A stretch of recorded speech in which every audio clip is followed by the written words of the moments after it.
Control came out in 2019 by Remedy Entertainment and has a game title so vague that trying to look information on it becomes a pain in the butt, since everything will think it's talking about something else. But the main thing I want to focus this time around is the paranormal and supernatural, with this game directly being inspired by the SCP Foundation. Okay, the main premise is that the Federal Bureau of Control, or the FBC for short, is a government agency dedicated to handling the supernatural. Our main character Jesse goes into interview for a janitor's assistant role, only to end up seeing the director deceased, and ends up being named the new director since she's able to use the special weapon known as the service gun. Jesse is rightfully confused by what's going on, but she can't alter her motive, seeing she can find the whereabouts of her brother via the FBC, and also has a voice in her mind named Polaris who is guiding her towards the FBC to begin with. I find it interesting how you have Jesse talking to FBC people, then you have a different camera shot for Jesse talking to Polaris in her head, and then you also have Jesse's also internal monologue, all of which have different cinematography to highlight which of these things she is talking to in a given moment, which is a pretty cool way of handling that. Options are very different. Emily Pope. I don't know her, but I like her already. She's the opposite of the faceless agency I've blamed for what happened to me for so long. But I can't trust her yet. Or rather, the Bureau she's a part of. Yes. I can try. I'm speaking for you, of course. We can try it together. But things are going wrong for the FBC, seeing as they're being invaded by the Hiss, which are taking over the agents of the FBC and turning them hostile towards everyone in the building in order to create more Hiss. With everyone immediately dubbing Jessie a director since she has a service gun, a position she does blatantly not want, and is still confused that she's just being dubbed a director by everyone just because she is able to use a service gun. You also have objects of power, which are these mundane looking objects that were pulled from alternate worlds, with the effects they have varying very wildly. And while in the main story you do get power-ups for these objects of power, there are many side quests that uses them in order to have these very crazy effects that are pretty impressive visually, if nothing else.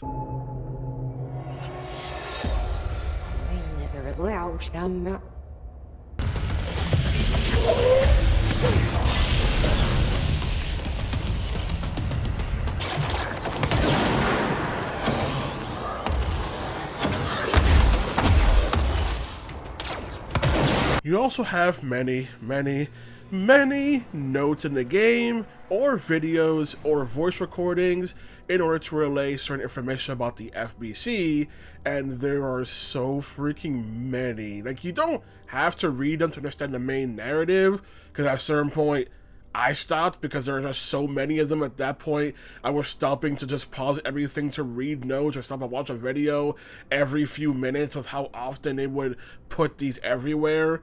But they're just there to elaborate more on the FBC, with the game even scarily saying there were even more in the post-game.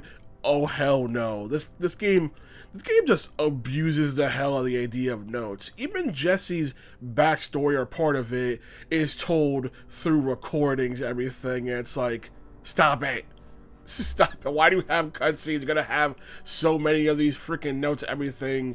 Stop it. I understand using notes and stuff to help flesh things out, but here, they just take it to an absurd degree, to the point where I actually had to redo an hour and a half worth of time because of freaking bugs in this game. And when I actually got back to that point, it was about 12 minutes of actual gameplay done, meaning they just abuse the living hell out of these notes, have you pause and just read these notes constantly just to get information that you may not even care about, or may not be relevant to what you're currently doing, and may have redacted information, so information on it isn't even the most important, because the most important bits are being redacted. Speaking of bugs, the DirectX 12 version of this game on PC is unplayable. The thing crashes, and it will have save errors, so I have to redo an hour and a half of progress. So I recommend on PC to use the DirectX 11 launcher that the game gives you. So that one actually works, although it still has its own bugs, such as where the screen will just turn complete darkness, just covered by darkness everywhere you can see. I guess the champion of light lost his fight or something, because what the hell is going on? So either way, the game is buggy, but it operates better on DirectX 11, although the load times are way longer, making me horrified of what the load times would look like if this were not being played on an SSD. As for the story and control, it's boring. Like, despite the whole entire supernatural aspect and these alternate world items and everything, they just somehow use it in the most dull ways possible. Not help that one of the things they did to juxtapose is the fact that the FBC building is designed to look way maintained, controlled like a government building, but that also makes the environment just look so dull as a result and everything. And despite the hiss being here to add contrast and chaos visually, it's just not enough, and the alternate world events they give you in the main story just aren't that interesting. Some of the side quests have more interesting stuff, but trying to do side quests can also be painful because there are instances where the side quests are either just as dull, or it's just doing more the same you've been doing in the gameplay, which I'll get into later. Or another issue being the game can give you access or tell you about side quests before you're even able to even do the side quest that they're giving you, making it confusing on why they would give it to you now. Speaking of which, they also flood you with side quests towards the end of the game. Early on, there's not a whole lot to do, and then towards the end, they bombard you with them to an insane degree. Like, oh my God, there's just so many of them. It's like, stop it right now. I do like Jessie as protagonist and her whole entire relationship with Polaris, but the main issue is to come the fact that even in this game, she's just still dull. Like, she starts out pretty strong and interesting, keeping things to herself, wanting to be the one in control, keeping the cards close to her, not letting them know early on that she's here for her own ulterior motives when it comes to FBC. But then later on, there are just major story revelations that should have an impact on Jessie's thoughts, but doesn't at all. She just barely reacts to them and keeps going on like everything's fine. I just find it weird how she simply comes in here not trusting the FBC, but it feels like that doesn't really play a part in the actual narrative or her character at all, despite mentioning it early on. I also just don't find the side characters and the FBC interesting. I like how they're voice acting. Their voice actors do a good job at bringing them to life. Well done. You got the job. It's place for congratulations. Yippee, Satana. It happened in the last drop. How do you keep the altered items under control? It depends on the item. Each one has different needs. Ritualistic touches go a long way. Singing to them. Did he say Flipping the singing? lights 3 times, that sort of thing. It's not superstition if it works. But they just exist. They're just not really any characters aside from Jessie's for me to really care about or get invested in. On top of the fact that the main narrative it's just dull. Not help to use so many notes to try and get side information out there as well. And the narrative's just bleh. Also not help that Jessie doesn't react at all to anything in the notes that you're finding. Even which is weird because there's even some notes about stuff that involves her, and yet she has like no response or anything to it at all, no reaction. Even with the DLCs, the notes tell you all the information a player needs to know for the DLC, and Jessie also doesn't read that and acts like she has no idea what's going on, even though the notes are telling you all the information? Like, I don't like it when they have the notes like this, when the characters address it, but don't. But I understand the alternative is, what if the player didn't read the note, and now you're referring to the note for information that the player didn't read? But it's just so weird that makes you feel like, why am I reading this if Jesse doesn't really care? Now for the gameplay, with Control being a third-person shooter, but it also has different influences on top of that. Such as the fact that it has kind of a From Software Souls inspiration, being the fact that upon death, you lose 10% of your sources, which essentially your currency you need for upgrades and stuff like that. A inclusion that honestly I don't know why they put here. And it also has light bits of Metroidvania because you can backtrack once you have better key cards or abilities in order to get more goodies, but also I don't know why you would do that, because when it comes to getting upgrades for the service weapon, they're very hit and miss because it feels like they're just very much random based on what you get, and you have a cap on how many of the mods you can equip. Not just equip, you can even hold for service weapon. This game will flood you with upgrades for a service weapon, but you can only hurt a certain amount, meaning you're going to be looking at the ground and having to see what do you want to pick up, or even just what do you want to just remove from your inventory to have more space. And it's very easy to find duplicates, so the game will just say, oh, can't pick this up, it's a duplicate. I spent most of the game not realizing I wasn't picking them up because my inventory is full, because so many of them said they were duplicates. I just thought, oh, there's just not many mods. It turns out there are more mods. It's the fact that the inventory space is so limited, and I can't imagine myself constantly opening the inventory just to make more space for these mods that may or may not even be good. You can also use resources to make mods, but that's also random based on what you get based on the rarity of the mods. And why is my main method of upgrading my service gun just completely randomized like this? As for the combat itself, the service gun has different modes that you can unlock via paying the upgrades, with the main one just acting like a pistol. That main one is also the best one if you get good mods, because of the fact that it doesn't really have much of a downside with how it functions. So you get upgrades to increase its damage, you can just be a powerhouse just with that one form of the service gun. But there are other forms, including a laser you can charge, a shotgun S1, which you can actually get a mod that makes it to turn from a shotgun to a magnum, was the main one I used. There's also one that makes it essentially shoot like an assault rifle, and it's complete crap because your accuracy goes to trash. So there are different ways to get the service gun to work differently as well, depending on what you want. Jessie also has access to special powers, with these abilities ranging from being able to lift and throw objects with her mind, having the ability to dodge, make a shield, and stuff like that.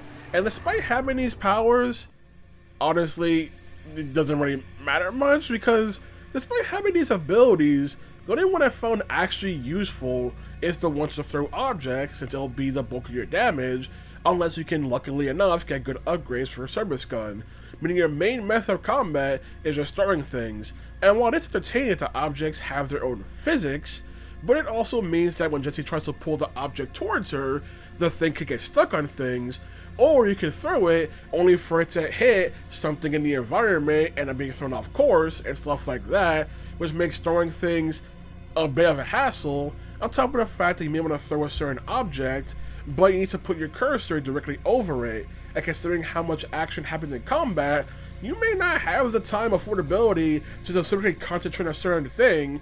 And Jessie does have a default piece of rubble she will always throw, but it is not the most damaging, so it'll typically target things in the environment to throw at enemies.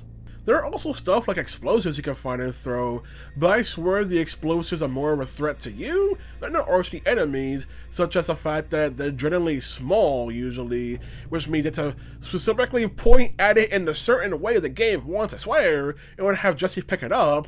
And it also means when you're just throwing things at enemies in a panic, you'll probably pick up an explosive, throw it at them, and get yourself caught up in a blast.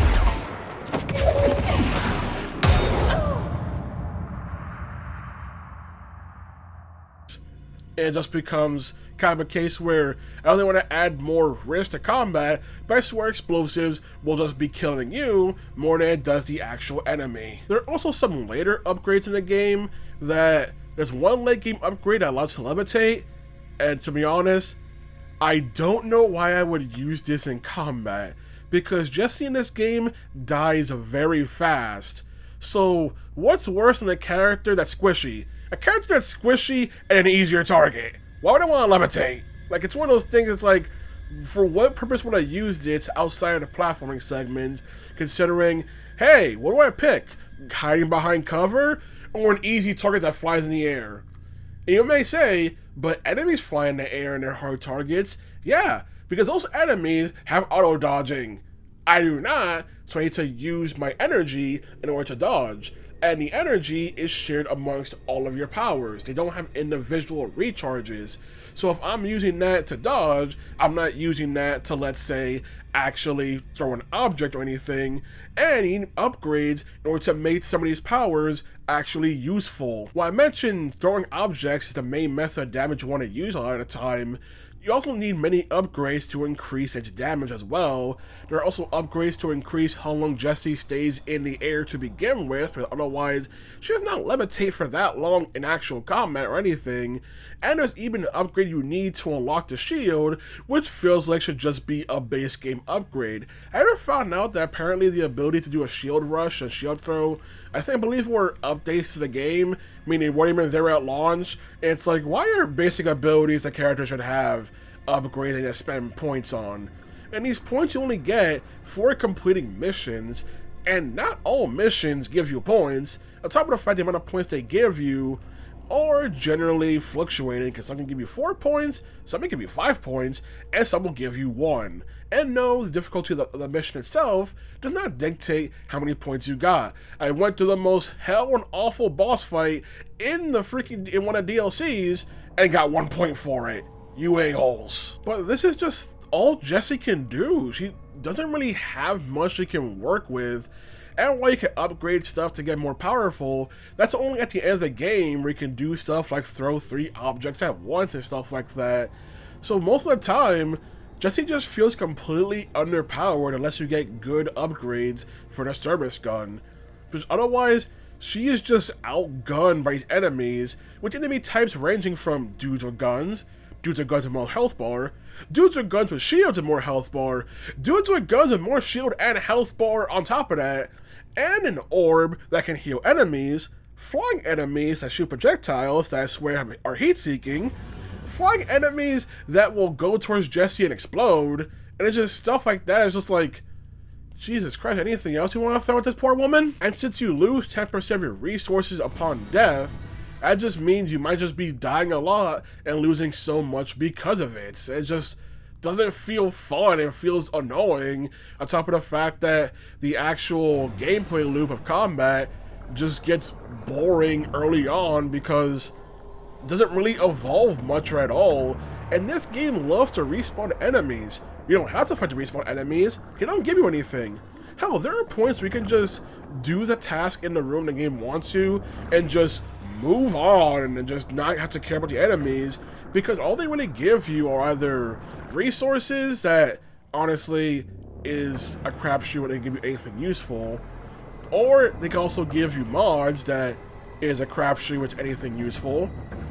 They also drop health, which without mods to Jessie herself, those health bits are woefully insufficient to survive in combat.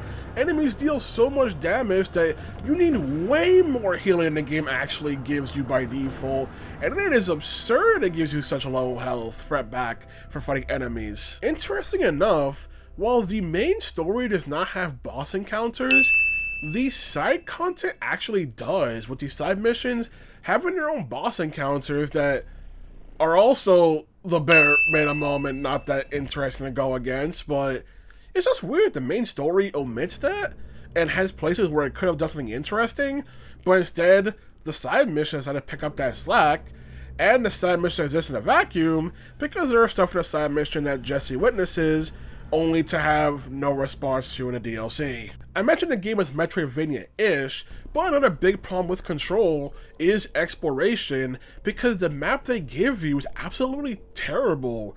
I believe they basically put every elevation on just one map, which means trying to find your way around the place is awful. Thankfully, there are signs in the FPC itself that you can see in the environment in order to get the direction of where to go next, but just following the map, it is terrible since a point on the map does not actually mean the exact point it is, and there are points where Jesse's cursor is just in a completely different spot where a location want to give you to. And this is the one game that honestly Remedy has made so far that could have benefited from a quest marker, but they don't. They just give you the general area and expect you to find it yourself. And with the environment, sometimes you can, sometimes you can't. It's common for people to just look up how to even get to a certain area because the game doesn't really do a good job at putting it in the right direction. The DLCs will have stuff like yellow mats on objects or try and get your attention, but it just not enough because this game's level design just isn't that well put together. That's why I don't like the idea of backtracking to get these new mods, maybe if they're good or not, who knows, because exploring the game just to try and do the main plot is already frustrating as it is. You also have this weird quirk where when you die, progress on puzzles and stuff tasks you were doing will remain for the most part. Sometimes you gotta redo an entire section, but most of the time, stuff you've done saves the progress. It also means that if you killed enemies along the way, the enemies won't respawn, so you're just running back to the area you were going to, but with nothing to intrude you. Weirdly enough, there are points where dialogue Jesse has or someone else had will just repeat for no reason. Even if you go back there way later, the dialogue will just repeat again, despite the context in which it was said already being done and over with. I also had this one instance where I didn't know how to progress the game at all, and just kept going back to the room I'm supposed to go to, and nothing happened. Only to go back to the room, this time around using the new shortcut I got, using the exact same way I came in the first time, and then the game actually progressed. And it's like, why didn't that happen the first time? What did I do differently other than take a different door? It wasn't even a different door, it was the same door it took to begin with. So why did the shortcut not trigger the next scene? We got 2 DLCs. The first one takes place directly after the main campaign, having its own new story bit.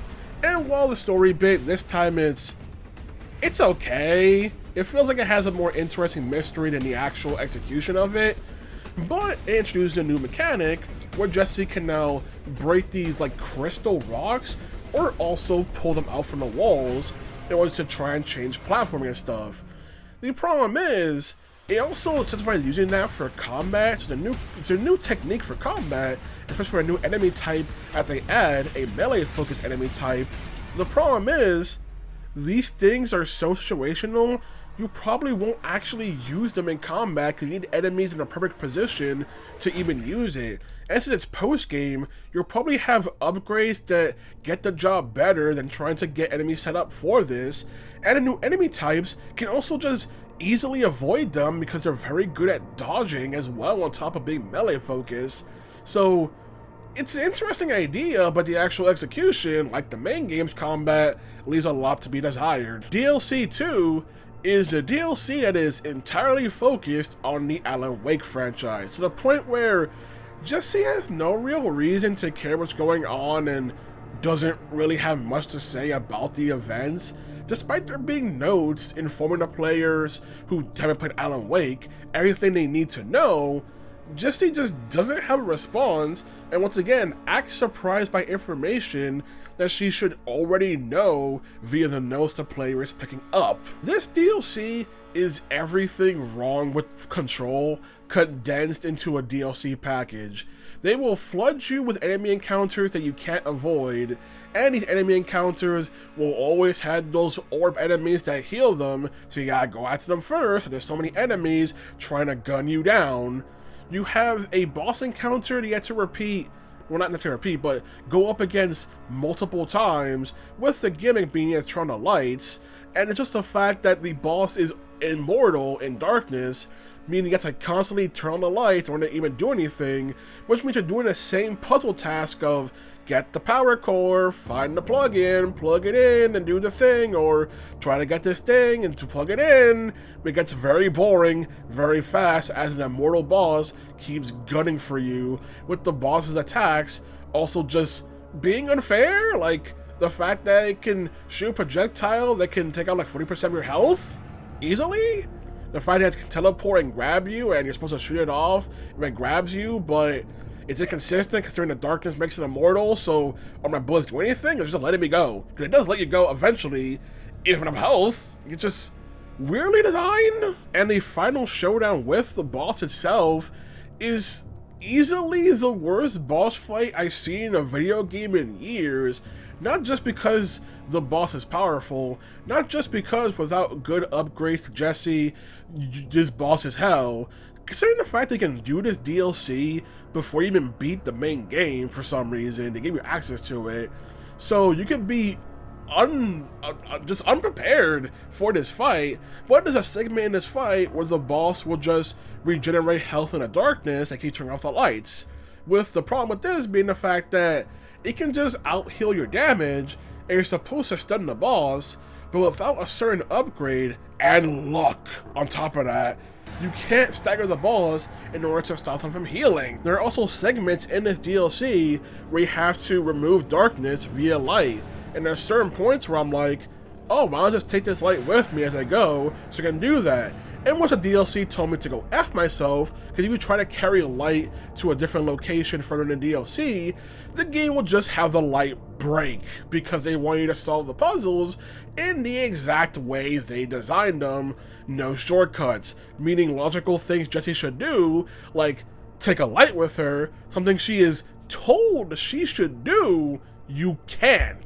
Narratively, while the notes are there to try and catch up and play if you haven't played Alan Wake, this DLC only exists for people who enjoyed Alan Wake, because the payoff and everything going on is just uninteresting otherwise, not helped by Jessie herself just not having much interest or much to say on the events going on. So unless you're an Alan Wake fan, you probably won't care what's going on, because there's not enough for someone who hasn't played Alan Wake to really get invested in. If you did play Alan Wake, that boss fight is so terrible that it may just make you apathetic to what the final information you get is. Overall, I just don't like Control. The main story and narrative it's going for is just dull. I just have nothing to really get invested in. Even like try to get invested in Jessie, she just also doesn't have much response to certain information that should be major, but just doesn't care. If the main character doesn't care, well then why should I, the player? You have made these notes, Jessie doesn't care, and the notes to information that you don't really need to know to understand the main narrative. So why am I spending time reading these notes that will probably take up half the runtime with how many there are in order to even get this information I may not need? Like I said, at a certain point, I just stopped reading them unless there were certain information I explicitly want to know. Otherwise, the main story does its job very well, so I don't really need to know anything else. The gameplay is just boring and then just frustrating at other points because combat doesn't involve much. The enemy variety isn't that interesting, and when you do try to add something more unique, the enemy ends up becoming frustrating as all hell because, oh, that's what I love. 3 enemies that will explode if they get near me, trying to all gung-ho for me. That's fun, and if I kill them, they still blow up. What even the hell? Oh, here's an enemy that heals everyone in the room you have to kill, and it moves very fast to avoid getting shot. On top of the fact that there also is like this extreme paranormal enemy in the main narrative that they only use like twice or so, and even then, it's just a crazy ball. It's so visually boring and dull, just like the FBC itself. Like, combat is just not fun in this game. I see people trying to say that, oh, you should focus on the combat and gameplay because it's a vehicle for a narrative. One, it's a video game, so the gameplay should be good.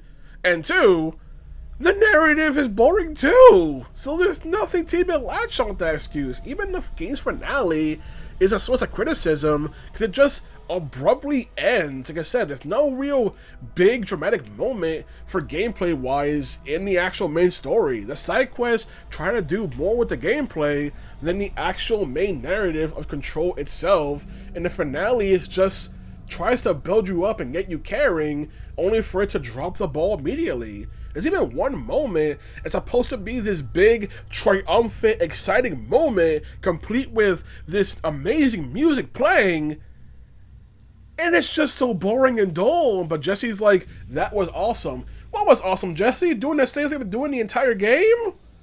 And also, that sequence plays too early. It should have played later in the game, not in the moment where it does. Like, so even narratively, it doesn't work. It should have been played later in the game, but I don't know. I don't know. This game's just, I just don't like Control at all. I feel like this is the worst Remedy game I've played easily. So when it's not boring, it's just frustrating, and I just do not want to keep going, especially with the Alan Wake DLC just not being enjoyable at all. Otherwise, all I gotta say about Control, I just didn't like this one. I know people say this is apparently the best one they made. Quantum Break is easily way better than this game, I gotta say. So I gotta say about Control. Alright then, good day.